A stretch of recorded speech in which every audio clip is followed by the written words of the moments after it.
All right. Going in against another test, kind of every week now in the NFL, you're playing what you feel is a really good team with a really good scheme, and going on the road now after 3 weeks at home. So, you're kind of right back where you've been in terms of the work it takes and the preparation, and you put away what you did last week, and you start fresh and get ready for another week and a great test for us. So, that's where we're at right now, and take any questions you have. Kirk, Coach Zimmer was asked about the offense maybe struggling in recent weeks in the second half from not getting touchdowns, and he said maybe they need to go into the second half with a more specific idea of plays you'll start out with. What are your thoughts on that and what the offense might need to do in the second half moving forward? Yeah, we just need to execute. We need to find a way in the second half to be more productive, to score touchdowns. And in the Seattle game, it was red zone. We would get down the red zone, but then we didn't finish. And last week it was a combination of factors, and we didn't do as well in that 4 minute trying to run the clock out. And the week before that, it was again a combination of things. So we've just got to find a way to not only move the football, convert third down, stay on the field, but then when we get down the red zone, come away with a touchdown instead of kicking field goals. Anything you guys can take from the opening series that you guys have had so much success in these games from, or is it just a matter of adjusting to how they're adjusting to you after that? Yeah, I think it's a combination of things, but certainly, there has been good production early in games, and so there's no reason to think you couldn't, be that productive to start the second half or in the second half. And so, we've got to find a way to make that happen. What stood out to you from that 4 minute drill when you went back and looked at the possessions to figure out why you guys were getting stopped there? It was a combination of things. We were running the football, and we just weren't able to get, explosive runs there to be able to, get a first down. Kirk, how many times do you guys practice the script? I mean, do you do it in order and how many is it? Is it traditionally 15 plays that you just work on during the week? You usually have a planned out, what you're going to start with. You walk through it, on Saturday. If you're playing Sunday, you walk through it Saturday. And you have a decent plan of what your first play is going to be in third down, different situations, short yardage, whatever it may be, even the red zone. So you kind of think through what you want to lead with in each situation that comes up. And, you also have to be ready to adapt, because if the first play, puts you in 2nd and 1, now your short yardage calls may be coming out. Or if your first play is a negative, now you think about 2nd and long calls. So, even right after the first snap, you really have to be ready to adapt. But you do try to plan it out and kind of walk through some scenarios leading into the game. In terms of the second half, how much can it help potentially having a fully healthy Dalvin Cook, because in the last 4 games he's either missed the whole game or maybe been a little banged up in the second half? Yeah, Dalvin's a great player, and when he's on the field, it's a good thing for our offense. So it'd be great to have him back. A lot of people talk about the importance of complementary football, but is it realistic to say that an offense can gain momentum from a defense and vice versa? I think football is a game of momentum. So I think you can build off, special teams, offense, defense. I think it all matters, and you play together as a team. I think momentum's a big part of this game. Are there certain things that take a couple of snaps to adjust to when you're swapping left tackles, whether it's Hill or Darisaw? I think, when you're in there, every play matters, and you just got to be ready to go. And, I think it's, just you got to plug and play. There were a couple series. I think this is the first one, the touchdown with Madison, where you guys are at your 12-yard line, Christian starting there, and another one when you guys are backed up to the 5. For someone who hasn't played, left tackle yet in the NFL, for him to be in on those series, what does that say about the offense's trust in him? Well, I think the plan going into the game was to give him some opportunities, and there wasn't a reason not to, and he did a great job and has worked hard to get himself ready to go, and it's a great opportunity for him to go out there and be able to show what he can do. What'd you learn from the Carolina defense from playing them last year, especially? Really good defense. Love their personnel is a good group, and they challenged us last year, and they have great players and a great scheme, and so I got a lot of respect for what they do. Kirk, the offense has been able to come back in the fourth quarter 3 different times this year. How much is that going to help you, when you get to the rest of the schedule? They all count one. They're all their own entity, and so, what you've done in the past doesn't really have a bearing necessarily on what happens going forward. So every game, you just got to bring it. You got to play at a high level, play in and play out, and and trust that if you're prepared and you're focused, that the results will be there. The $500,000 commitment that you've made to social, when did that hit you that I'm going to do this? Well, for me, it was, or for really my wife and I in our family foundation, it was really a no-brainer. We've observed the work that our social justice group here with the Vikings in our locker room has done really since before I got here. And, it's just been very impressive the way players have led. And there's just been, players very involved, and I've observed and just been really impressed. And so we wanted to, get involved in the community, and we thought it's a no-brainer to just go right through where we go to work every day, the people we know, and, it just made a lot of sense. Kirk, can you just describe your level of confidence when it's 33 seconds left and you need about 40 yards to have a chance to win the game? You just kind of go through it very methodically, thinking about timeouts, thinking about time on the clock, thinking about the specific play call and the coverages they could play and what your answers are versus the different looks they could give you and problems they could present.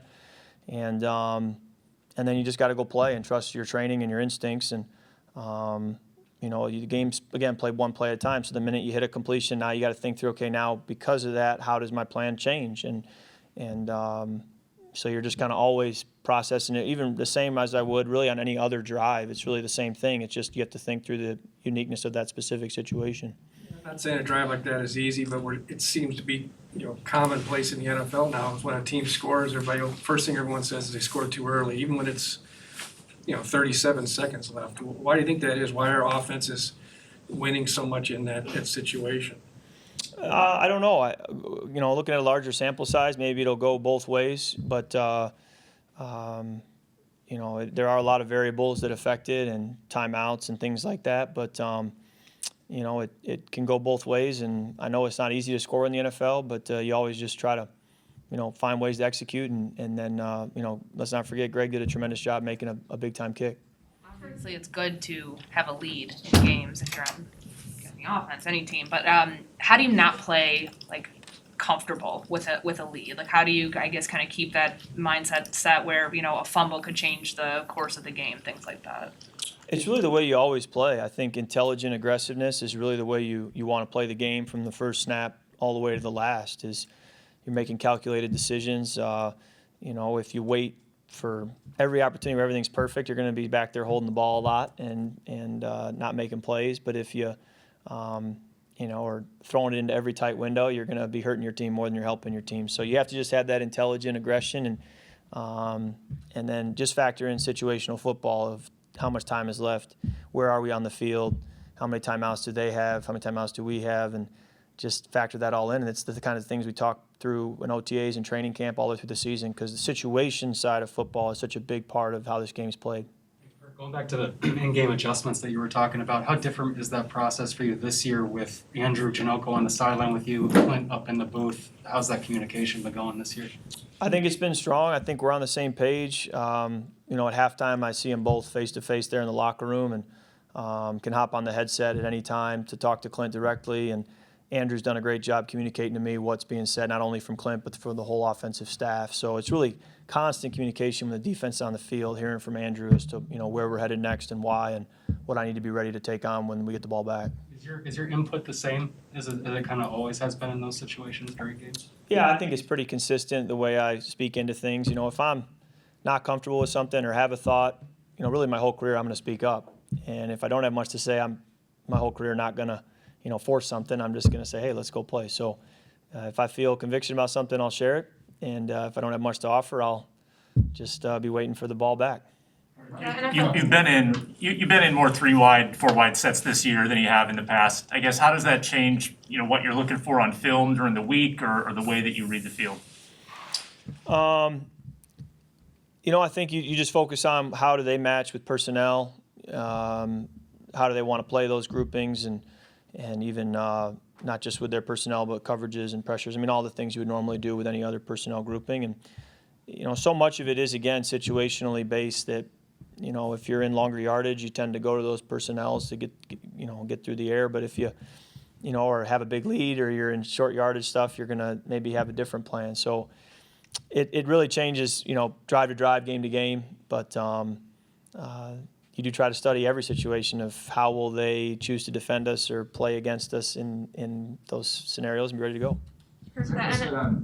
Zimmer said on Monday that he liked your fiery, passionate celebration at the end of the game. He wants more of that from you. Is that in your wheelhouse, or is that just kind of out of your comfort zone? No, I'm a pretty fiery, passionate guy, so it's pretty easy for me to do. I left a couple hard-hitting questions for the end, Kirk. The NFL posted a clip of your mic'd up from Sunday, and you had some dialogue about Nick Cage movies and guarding Tess. Just wondering, is that like a typical, you specifically were talking with Harrison, is that a conversation that you guys have about Nick Cage movies? Yeah, if I have a second, I can give the background. So Harrison made a comment to Tyler Conklin about how, is Nicolas Cage viewed as a good actor or a bad actor? And Conk actually said, I think he's okay. Like, I think he's fine. I like his movies, and I'm very much kind of in the same page as Conk. Like, he's solid. I like National Treasure.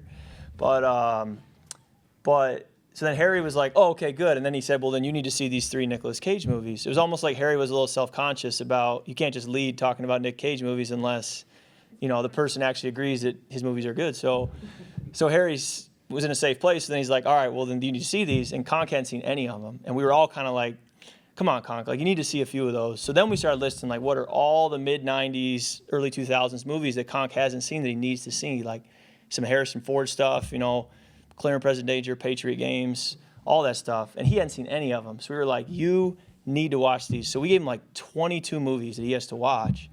And he just started yesterday. He watched 2 or 3 on the off day, which was a tremendous start. But he's got a long ways to go. So I'm kind of living vicariously through him every day, hey, did you watch another movie? And it's been a good discussion in the locker room, but he's got a long ways to go. But we got 12 weeks or whatever we got, so we got some time. And so we'll see what he thinks of those mid-'90s, early 2000s movies. Do you have a favorite Nick Cage movie? National Treasures are good. Love Guarding Tess. Gone in 60 Seconds. Con Air he watched yesterday. He'd never seen Con Air. He watched it yesterday for the first time. So, it's all good. It's all good. He's too young. Yeah, and that's what I'm finding with a lot of these guys. As you get older, you realize, it's not like college where you're all about the same age. You start to distance yourself a little bit. So it's a great opportunity to educate young people on what the 90s was like, All right, thank you. Wait. Is Die Hard a Christmas movie? Die Hard's on the list. Is it a Christmas movie? I mean, if it is, Conk will probably save it for Christmas time. So we can circle back to Die Hard in December. But that's actually a great idea. I'll tell him to push that down. But he's got to see Air Force One. He's got to see some of the John Grisham books, The Firm. He's got to see. There's a lot there, and we're excited to kind of work through it with him. So, all right, thank you. Did you ever see Valley Girl? No, but we're open to adding to the list. Okay, that's 80. Come on, tell him. All right.